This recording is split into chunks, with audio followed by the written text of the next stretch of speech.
Isang umaga, may lalaking papasok sa isang malaking gusali. Ngunit bago pa siya makapasok, pinigilan siya ng gwardiya at sinabing, "Sir, pasensya na po, bawal pumasok ng walang suot na mask." Ngumiti ang lalaki at sagot niya, "Ay, pasensya na, nakalimutan kong magdala. Babalik na lang muna ako para kunin." Pero biglang inabot ng gwardiya ang isang mask at sinabing, "Sir, may extra po ako." Sa inyo na lang. Nagulat ang lalaki at tinanong, "Hindi ba nagbibigay ng libreng mask ang kumpanya natin?" Ngumiti ang gwardiya, "Hindi po, pero nagbaon lang ako para sa mga ganitong emergency." Napangiti ang lalaki at taus-pusong nagpasalamat. Habang naglalakad palayo, napatingin muli siya sa gwardiya. At doon niya nakita ang isang batang babaeng may kapansanan na kakadating lang. Agad lumapit ang gwardiya at sinabing, "Naku ma'am, natanggal po yata yung sapatos niyo." Sa kanya ito pinunasan at isinuot muli, maingat at may malasakit. Napangiti ang lalaki sa nasaksihan. Hindi niya alam na sa simpleng kabutihang iyon, may bagong simula siyang ipagkakaloob.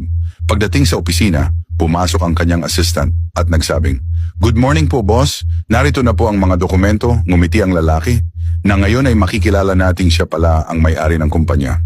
Tinanong niya, "Yung gwardiya sa baba, bagong empleyado ba natin yon?"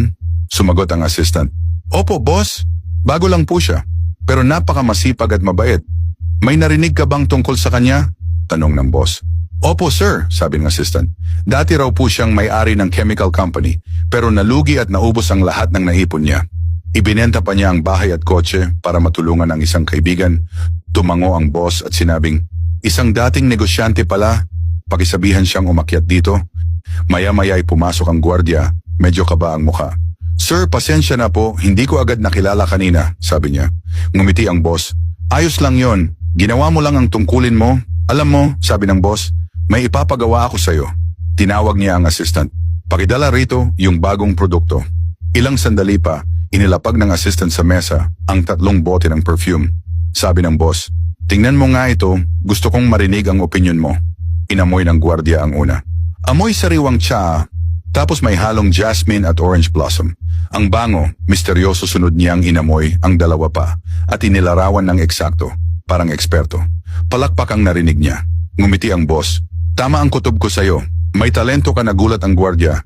"Sir, baka nagkakamali po kayo." Ngunit tumayo ang boss at sinabing, "Simula ngayon, gusto kong ikaw ang mamuno sa proyektong ito. Narinig kong dating sa chemical industry ka at alam kong kaya mo to." Napatigil ang gwardiya, "Pero sir, minsan na po akong nabigo." Ngumiti ang boss at sinabing, "Ang buhay ay mahabang paglalakbay. Ang pagkabigo ay hindi katapusan, kundi aral. Madalas ang mga minsan nang nadapa, sila ang pinakamarunong tumayo. Sa bawat pagkakamali, may dahilan ng Diyos. Minsan ay binabasag niya tayo, hindi para sirain, kundi para ihanda tayo sa bagong simula. Ang kaluluwang mapagbigay ay lalong tataba, at ang umaabot ng tubig ay siya ring aabutin." Kawikaan chapter 11 verse 25. Sa buhay, hindi mo kailangang maging perpekto para makilala.